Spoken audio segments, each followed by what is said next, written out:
Hey, it's Evan, and I just want to let you know that if you have a DSLR of any kind, that you can start taking pictures just like the ones that you're seeing on this page right now. You do not need an expensive camera to take pictures like this. You just need a basic DSLR, and here's why.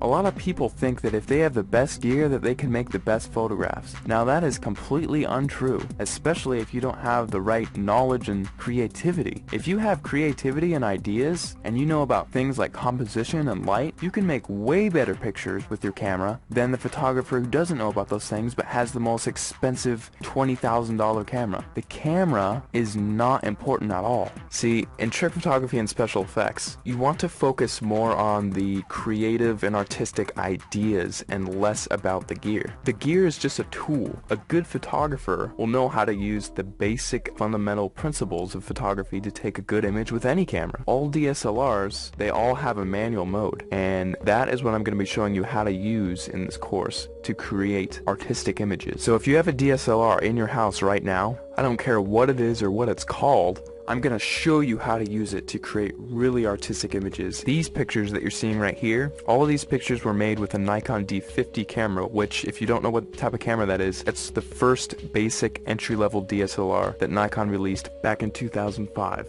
Now, because they don't make this camera anymore, you can actually get this one used for $230 on eBay. That's what I found recently. Or you could get a newer camera, and it would still have it be the most basic entry-level model and still be able to take cool pictures just like what you're seeing right here. In fact, let me show you a little trick that you can use with any camera right off the bat. See the little thing that says shutter speed? If you raise that number to make it longer, whenever you take a picture now, your camera will be on for several seconds taking a picture for that amount of time. Now this is really cool because what you can do is take a light and then move it around the frame, and you can actually record light trails with that. And people, if you've heard of this technique before, it's called light painting, but most people think that, oh, I just wave a flashlight around and then it's done. Well, actually, it's a whole art form in and of itself, because there are dozens of different types of lights that you can use in light painting, and all of them have a specific use. And you have to know how to move the lights in certain ways in order to create certain shapes and things like that. And that is the type of stuff that I'm going to be showing you inside the course. And now if you also have Photoshop, you can get really creative.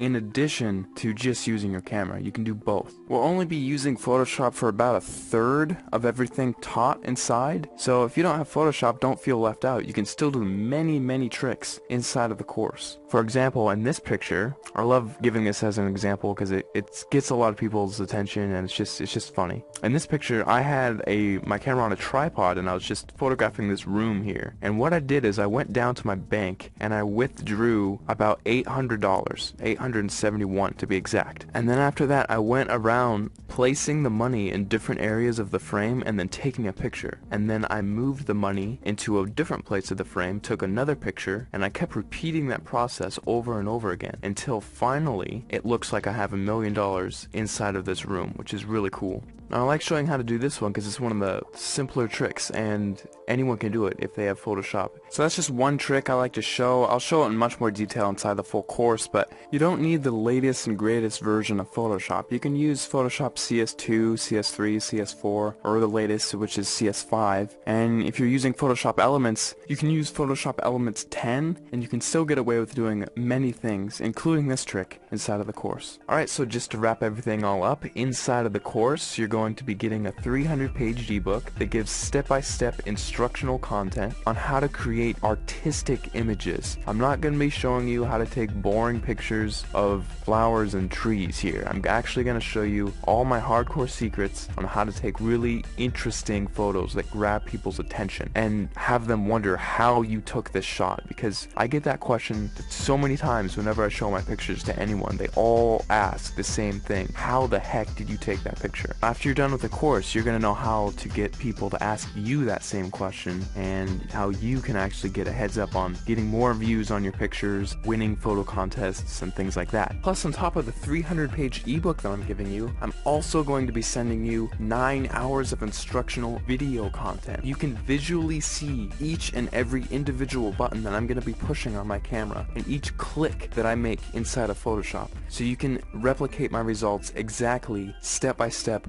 without any confusion. You're going to be seeing everything that I do behind the scenes. It'll be like literally spending the weekend with me, having me show you all the cool things I know about photography in a weekend. That's what this is. Plus, on top of that, if there's anything you don't like about this course for any reason, or even no reason, just email me and I will refund your money completely, because I don't want your money if you're not satisfied with my product. I'll be much happier if you're happier. So if you finally want to learn how to use Create